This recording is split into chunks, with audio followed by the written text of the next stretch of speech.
Okay, well, come back to this Dharma sharing then. All right. Remember, we talked about the right kind of mindfulness last week on Skype, right? On Skype, we talked about the right kind of mindfulness. So we come to the the first part, contemplation of the body. So this contemplation of the body is actually trying to extend the practice further to the mindfulness of our posture. Last week we talked about the breath, right? Remember the breath? So that's the breath belongs to the physical part. So now we go a little bit, we expand and extend this scope.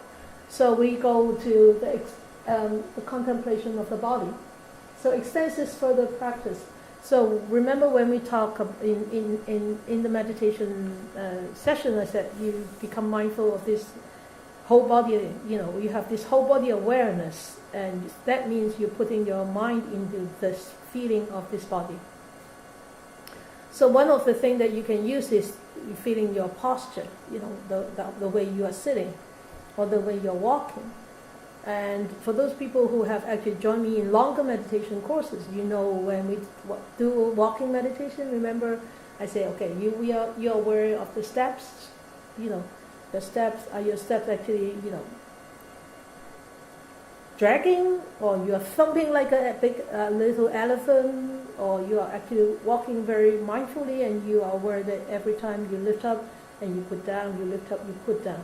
That's awareness, that's mindfulness. And why do we use the posture to train this mind? What do you think? Why? Body's a bigger area. Yes, it's a bigger area. It's easier to observe. It's easier to rest your awareness on. And also, if you put your attention, for example, when you're walking or when you're sitting, you put your attention on your bum. Okay, you know that you rest into the chair and you put that attention on the bum, and you are constantly aware of that feeling. But while we have our eyes open, we have all these sense doors open, and messages still come in, but part of your mind is there, with the bum, sitting on this chair. And if you start to tend to react to the external messages, but because part of your mind is there, at least that part of the mind won't react. You see? At least that part of the mind won't react. And also, because you have that part of the mind tuning into your body, with your body, and being so grounded in that spot, that reaction that you would put out would be much less. And that's this mindfulness holding the mind back, just like this. Okay? And if you're walking, and if you walk and then you put your attention on the feet, and the feet touches the ground, and we call there is a grounding effect. Right? Why do we call it a grounding effect? Because you actually get in contact with the ground, and you're stuck with the ground. And with that ground, that actually there is a support from the earth. And as a lot of people call it, mainly the First Nation call it the Mother Earth, right? You're so grounded with the Mother Earth, and the Mother Earth actually gives you that support. So there's a grounding effect. And what is it with electricity? Where is this ground? Why do you have to put the ground wire there? Because you're safe with that wire being grounded, right? So every time you feel your feet touching the Mother Earth, that actually you're grounded. The whole body energy just stays there, becomes so stable. So that's why why do you want to keep that posture? And there's another reason why you want to actually put your awareness in the posture. Why? There's one main, very important reason. Yes. You see? She doesn't have that written in her homework. It's from her mind. Yeah, because the only time that you can be mindful of your body is right here, right now. This is the only moment. not in the past. You can think about the past. You can have memory of the past. You can think about the future and worry about the future or have dreams about the future. But the only mindful moment that is possible is right here, right now, right here, right now. Okay? That's why whatever you're sitting or walking, that posture is only applicable in that moment, right? The next moment is another posture. Could be left foot this moment and right foot next moment. Could be no foot at all because you're sitting on the ground or you're just flying, or you trip over, whatever. So that's pertaining to that particular moment. That's why the posture is important in that sense. And also, so this contemplation of the posture will give you this understanding, this experience within your own physical existence. Oh, this is ever so changing, it's constantly changing. Even though you are maybe sitting like me cross-legged, or you're sitting, on the chair, on the mat, but if you start to put a little bit of attention in your body, there's constant changes. Sometimes the changes could be very subtle. You might not be able to pick them up. Sometimes the changes are very elaborated, very amplified, and it's easier to actually pick it up. Like me, I'm so hot right now. So that heat is very obvious, so easy to pick up. But underneath that heat, there is constant changes happening.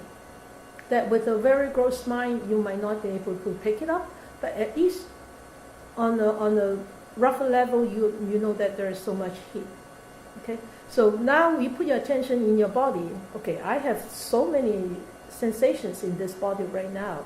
There is heat here, and there's wetness here, and there's like chills here, and there's itchiness somewhere on my fingers because so wet in Hong Kong. All these eczema started to blow up, to flare up.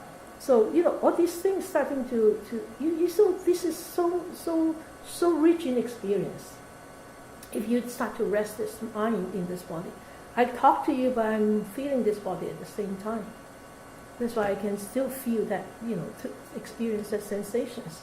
And it's a very, very grounding effect. So if we notice that our mind is, everywhere or agitated, irritated, that means you're not grounded. So at that time, try to bring yourself back.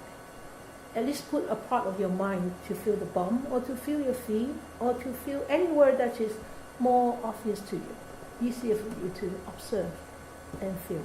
Okay? So there are actually 4 postures, basic postures that we can be aware of while we are walking. So don't waste the time while you walk from your car to your office. You can have actually a meditative walking, walking meditation. And you get so grounded with that walking meditation. You go back to the office, you sit down, you feel, it feels quite nice, quite okay. And with that mindset, you start that day off. And every now and then when you are standing, you feel the bottom of your feet, or you feel this whole body standing there. While you're talking with people, then I'm standing like this, I'm standing like that. Oh, then you straighten yourself up. People continues to stand like this because they don't aware. People continue to sit like this because they are not aware. If they become aware, and if they start to feel, hey, this is so weird, and I'm staying like this all the time, or this doesn't look very nice and doesn't look very polite, and you start to, adjust your posture. So standing also can actually allow you to sort of tune into your body, what's happening right now at that moment. Because why do we have to tune into the body? When we talk about the contemplation of the mind, we know this body and the mind are so connected together. If anything happens in the mind, it actually manifests itself right into the body in the first place. Okay? So that's why by contemplating on this body, we actually is indirectly contemplating on what's going on in the mind. So, for example, if people like standing there, let us use this young man example. Is he Wolf, the one who shoot in South Carolina? Is he Wolf? I think his last name was Wolf, right? Roof or Wolf? Roof. Okay. So Mr. Roof was sitting there 2 hours together with this Bible group. If he could sort of just coming back to a little bit more senses to keep on watching himself and knowing that there is this mindset coming up, this hatred, this anger or wanting to shoot. If he has before developed the right view and the right thought in his practice, even though at a moment when he wanted to you wanted to call that action a revenge or whatever expression of his own hatred, then if that kind of thought that comes up, he would be aware. If he is so used to this awareness, when he sits down with this Bible group people, this, I tell you, with somebody doing that kind of action, this thought of hatred or revenge or whatever would be constantly coming up. Every second, moment to moment. And each moment it comes up, it actually gets strengthened.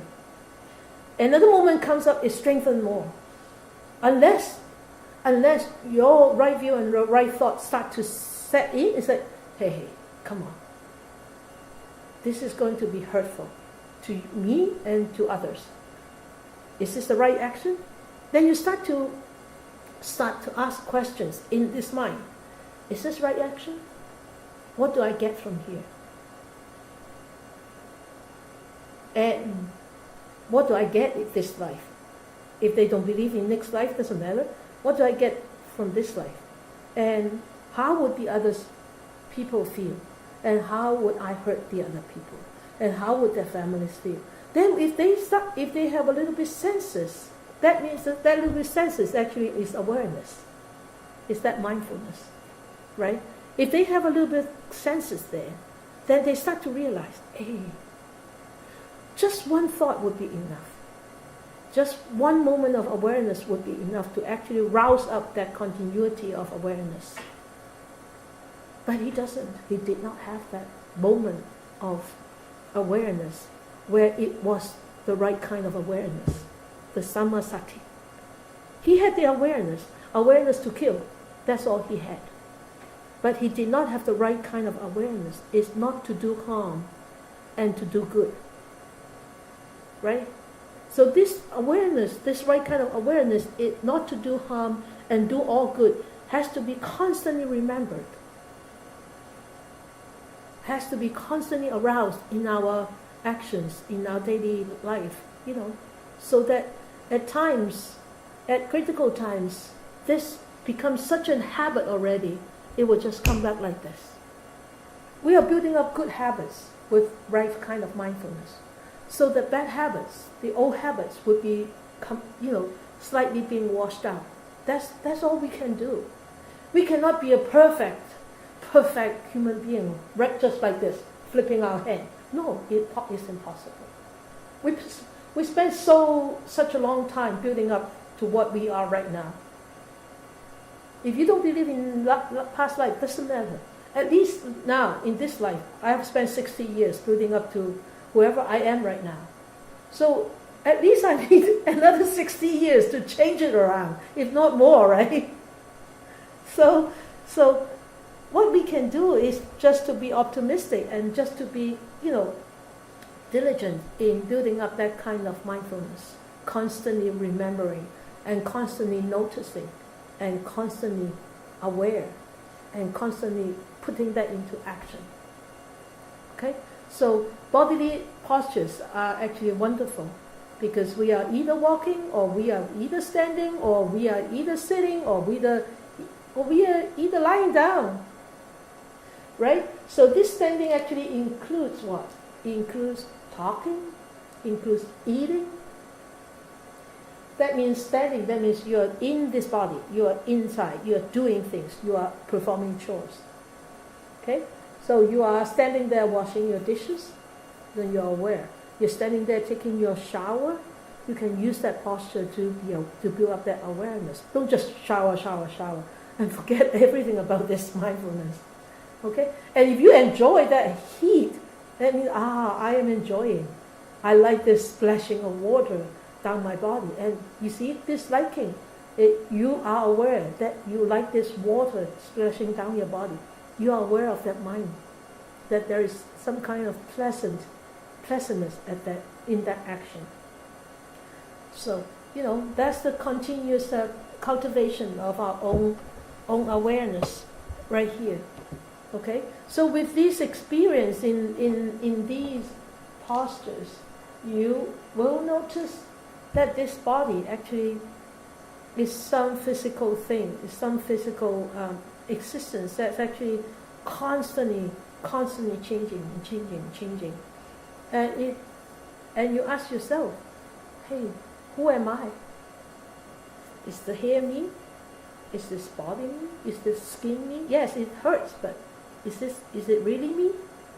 Or I'm just a whole combination of things, including the bones, the flesh, the hair, the ears, and the tendons, and the fluid, and everything. Okay, so don't believe that you are really you.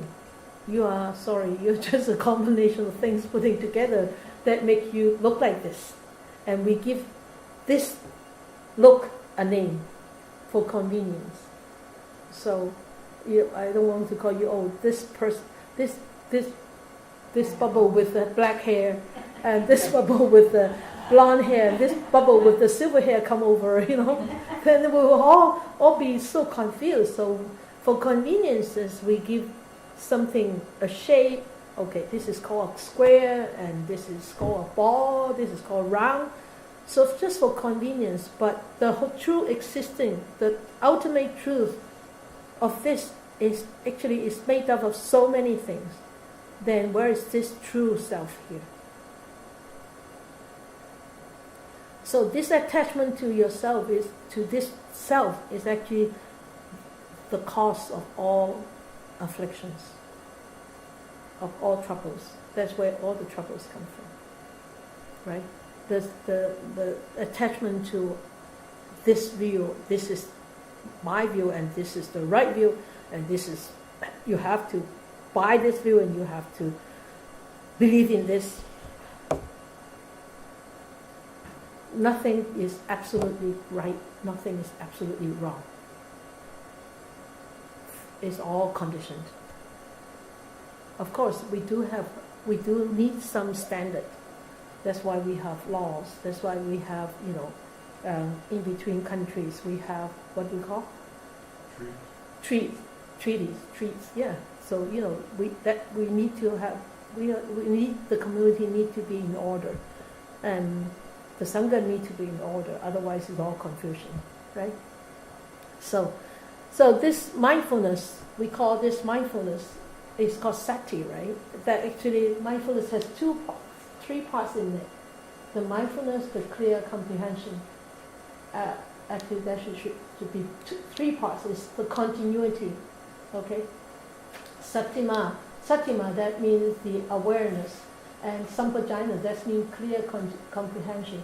And also it's continuous clear comprehension. Okay? So this actually adds to the bare awareness, an element of understanding. And when one is actually aware of themselves, you start to understand this existence, and also you start to understand the mental existence. If you start to have this clear comprehension, continuous clear comprehension and continuous awareness, you start to have this clear comprehension. Remember, this mindfulness is the right kind of mindfulness. The right kind of mindfulness has to rest on the right kind of view and the right kind of effort and the right kind of thought. It's not just simple mindfulness.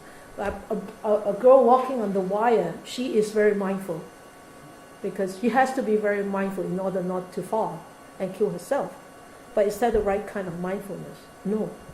The right kind of mindfulness is the mindfulness that can help us to liberate ourselves from our own afflictions, from our own ego, from our own attachments, which lead to all miseries and all difficulties. Yeah? Mm-hmm. Right? Okay.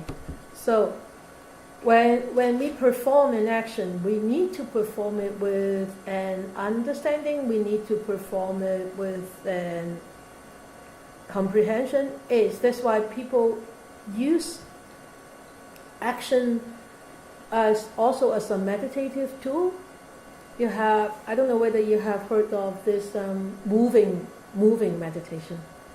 So there is a Theravadan monk who is actually very good in this, and he teaches moving meditation. So they sit like this with the hands on the lap, and then they go like something like this, and this. So you are aware of this action, and then they go like this. The whole hour they do like this. Just with their hands. With the hands with the hands and the arms. And of course, they have walking meditation. So when they have walking meditation, they walk very slow, like this. They walk like so, like this, and the whole foot down, and then this foot like this, like very, very, very slow motion. Because they wanted to be aware of each action. So, but I think that is so unnatural for myself. I cannot walk like this, I probably will fall. and when they eat, they go like this.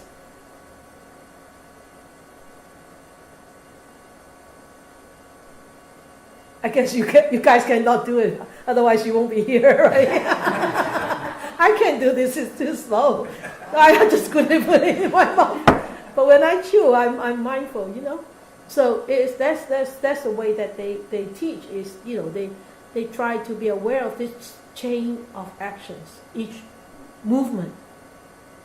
So your mind rests on the movement. So you are aware on this movement. So the whole hour they do this. So this is the moving, they call it moving meditation. So, but we have to understand the purpose of the action. Why do I need to do this? Now, for example, when I talk, my hands flies all over the place, because that's the way I express myself. So do I understand the purpose of this action? I don't think about this. But I'm aware my hands are moving because that's the way I express myself. And sometimes when I'm nervous, I move more. And when I'm nervous, when I move, there is kind of tightness in there. So I don't know the purpose of these actions, of this movement. And also is you understand which is the most efficient means to achieve the aim. That means, yes, this is what I want to do. And for example, if I want to settle down on my mat, get settled, and you need to juggle around, and this when juggle around, I'm trying to find a way that I feel most comfortable. Why do I need to find most comfortable position? Is I would like to sit through this meditation, rather than keep constantly jiggling around and trying to find this posture and trying to rest this mind. Because if the body is not still, the mind has a very difficult time to be still.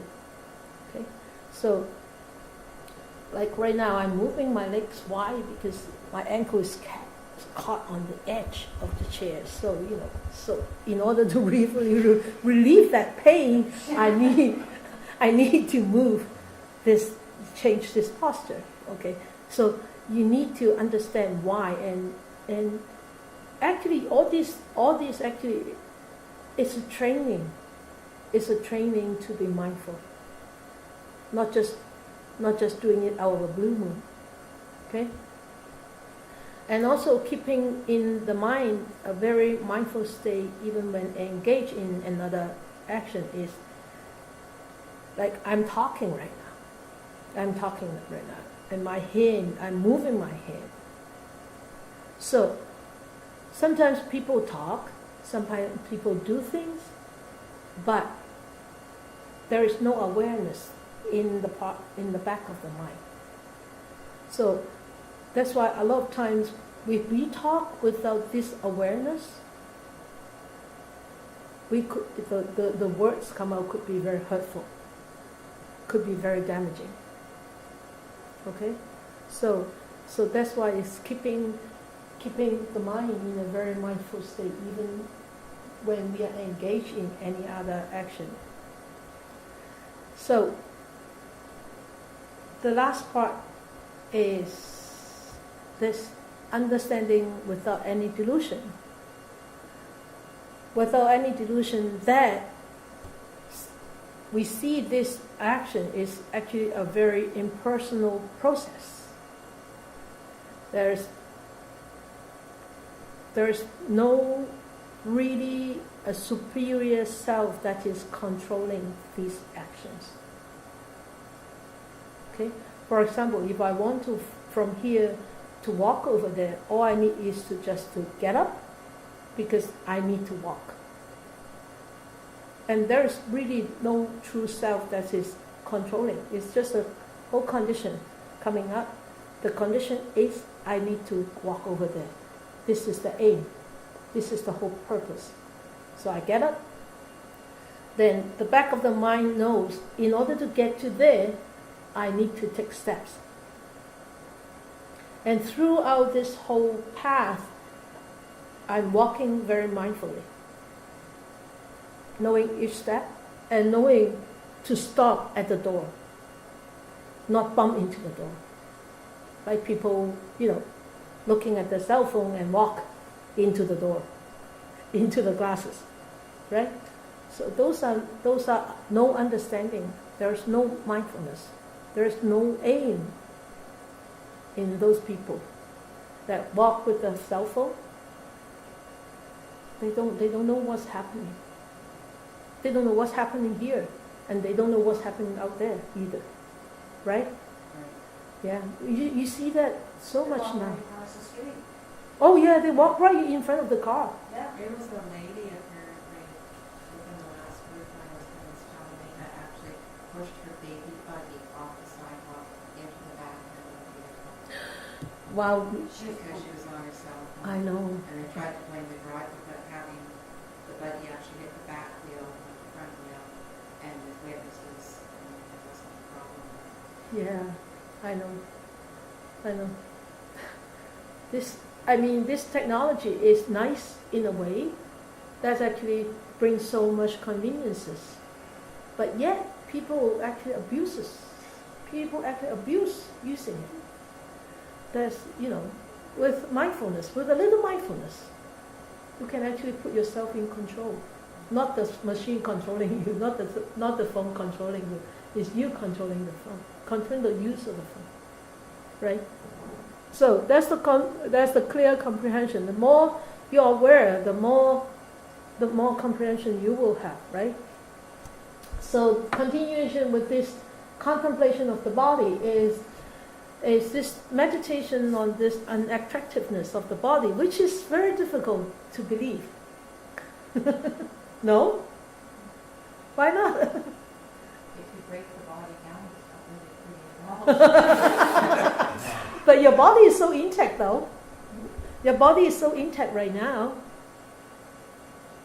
I look at it when Okay, all right. Okay. Actually, why did the Buddha teach this meditation? It's actually a lot of our craving, actually comes from the infatuation with the body, right? So people like, when we get old, we dye our hair. Yeah, okay. And when we get, thin, we buy new clothes. When we get bigger, then we buy new clothes. And because in this form, we actually sometimes get so infatuated with this body. But what he meant is actually in the form of actually sexual desire. Sexually, this body is very attractive. Sexually.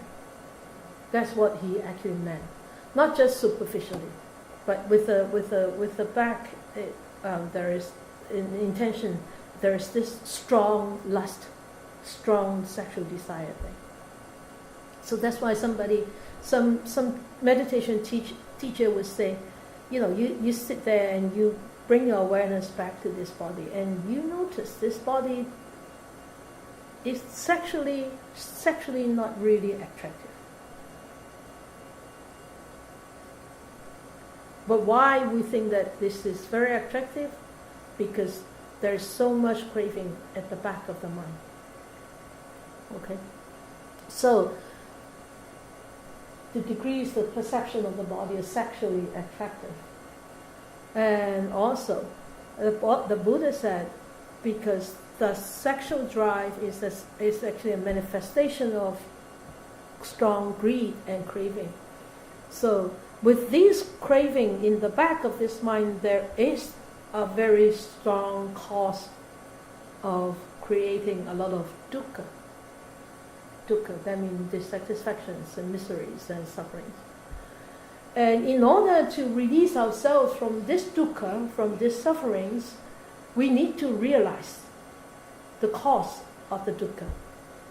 And if we do realize this cause is because we are so think that this body is so sexually attracted, that means we need to actually reduce this thought and bringing to light this awareness. This body is just a body. This body is nothing extravagant. It's just conditions that put together. And so this whole meditation actually aims at training the mind to observe this body in its real nature. And why all these sensual pleasures or sensual desire actually falls and rise together with this perception, the eye perception, the feeling perception, right? The feeling, or even people like to smell the body. And because through the smell they feel this is attractive, right? And touching, or even maybe people like to lick the body. I don't know. Through all these sensual desire, that actually comes. It actually comes with perception of these sense doors. So if it arises with you, oh wow, this is so nice. If it passes, oh I miss it. That's why people have problem with people who have a very strong sexual desire. They tend to repeat these over and over and over again.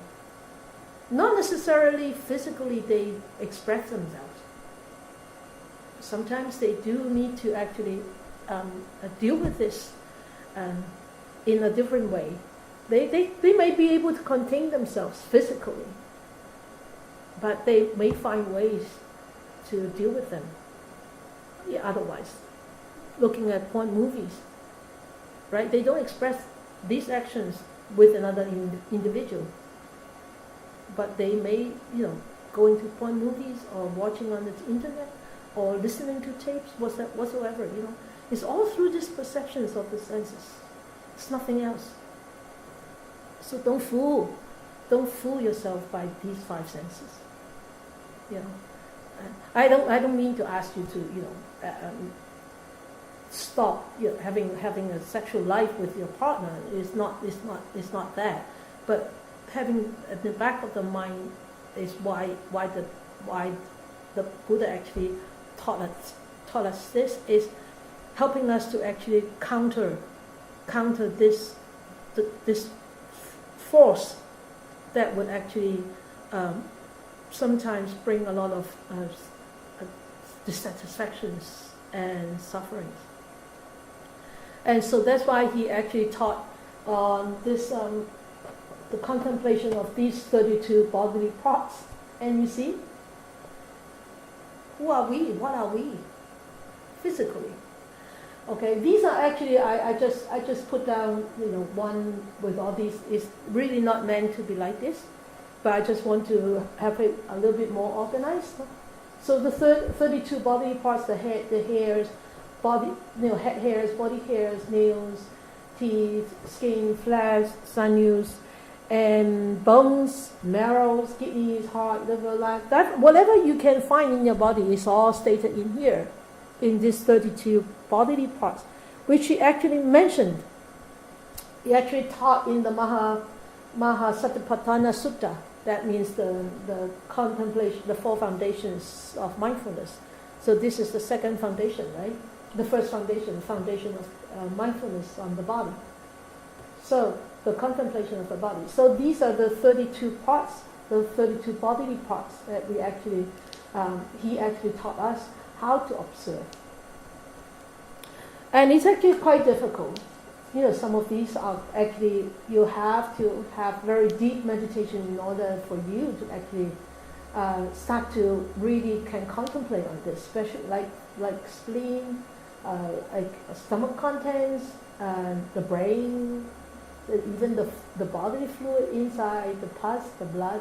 Well, blood, sometimes you could feel this oozing through. The sweat is easy. The fat, how can you sort of distinguish from beneath the skin? There's this whole 3 millimeters of fat, and then there's this flesh. So it's all quite difficult with these 32 body parts. But there are actually meditation teachers teaching on this contemplation of 32 bodily parts. For me, I find it easier to actually just feel the skin, the flesh, and the bones. So, maybe one day I could actually teach this contemplation on the skin, on the flesh, and on the bones. And I think that is good enough, together with other meditation techniques on the meditation on the feelings part, like the mental feelings and the physical feelings. Together with those, I think that's enough for this life to actually to pursue on. Okay. So the whole thing on contemplation of the body is actually not to actually arouse any hatred towards this body. Okay, not to arouse any sort of like hurting towards your body. Oh, you're so unattractive. I don't need to look after you. No, that's not the whole purpose of teaching this meditation to us. The whole purpose is actually teaching us to arouse detachment from this attachment to find this body so sexually attractive. Okay? Understand? Find it logical? When you start to look at this body, you start to feel, especially when we're getting old, we're all getting old. So the bones, my back is killing me this few months, is constant severe pain in my back. When I notice, and I just have to tell myself, you're getting old.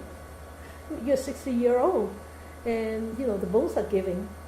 And that's normal. So I observe the bones. I feel that bones. I feel that hardness is very different from before. And the strength that it can actually stay straight is really diminishing. And I don't have any disgust towards that back. I do not hate it. But I realized, okay, this is what it is. And I don't say, okay, you have to keep straight all the time. You have to keep straight all the time. Then it's killing me to keep straight all the time, right? Okay, I allow it to drop a little bit. And I allow it to straighten up a little bit. I just keep on changing this posture, but being very, very aware. And accept that this body is going down the hill. This is a fact. And so, with this acceptance, and then I try, and actually at that moment, there's detachment. There's detachment from this body, because I don't force it to become what I want it to become. And this is what it is. Okay, I'll try to do some exercise. I'll walk. I'll do some prostrations, and see if it would sort of, deteriorate slower. Not say that it won't deteriorate. It will definitely deteriorate. That's a fact. I know. And I know all these wrinkles are coming. And so this is sexually not attractive at all. All these wrinkles. You have none. Doesn't matter if I do have plenty. Doesn't matter. No. It's just this is just the part. There's a body part that will go through changes. That's all. Okay. So let's see how many slides do we have. I have 4 more slides. I don't think we can finish. But the next part we will talk about is next week. We'll talk about this 4 great elements. The 4 great elements, that means the 4 great elements that make up this whole body.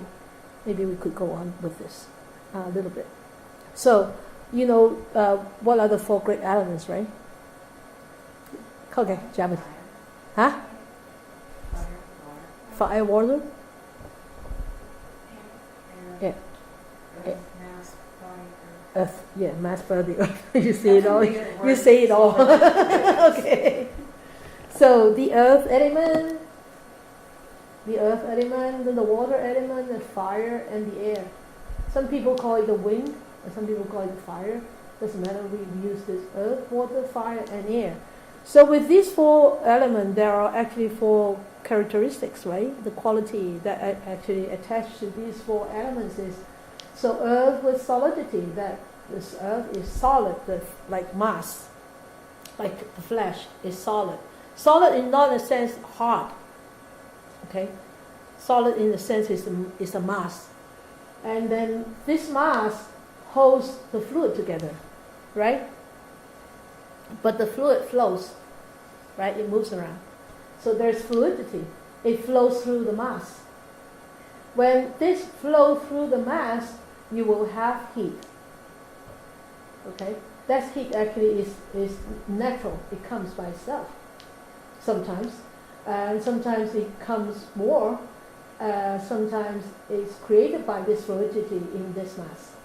Okay? And then with this fluidity, and with all this interact together with each other, there is air. There's air. When there's wind, there is oscillation, right? With wind blowing, you feel there's movement here. It's movement, and there's oscillations. There's a vibration. So solid. So the earth, the organs, the tissues, the tendons, the bones. That's why I said you can actually feel the solidity in the body is the flesh, the skin, the bones. Okay? And then the fluid, the bodily fluids, all right? The sweat, the phlegm, and then the heat, the body temperature, whether it's cold or whether it's warm. And then the air, the respirations or the gas inside our body. Okay? So when we start to notice this, when we start to notice, to analyze this, when we start to notice these 4 great elements, it is essentially identical to whatever that is outside. Look at the tree. The tree is an exemplification of what? solidity and also liquid. Yeah, there's sap in there. There is heat. You put the leaves in the garbage bin, and 20 minutes later you open up the lid, and there's so much heat that comes from that leaves, right? There's definitely air. So you see, it's identical with us, with the external environment. Even the mountains. In the mountain, there is earth, there is wind, there is fluid, and there's this whole heat in the mountain, right? You dig deep into the cave. The cave inside is so cool, but yet the surface of the mountain could be very warm. Or in the winter it could be very cold, but inside the cave, if you go deep, it's so warm in there, right?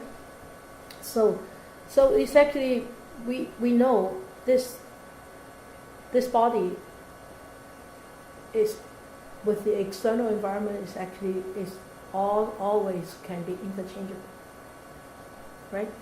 And if we start to actually realize this with prolonged meditation, we will hopefully one day start to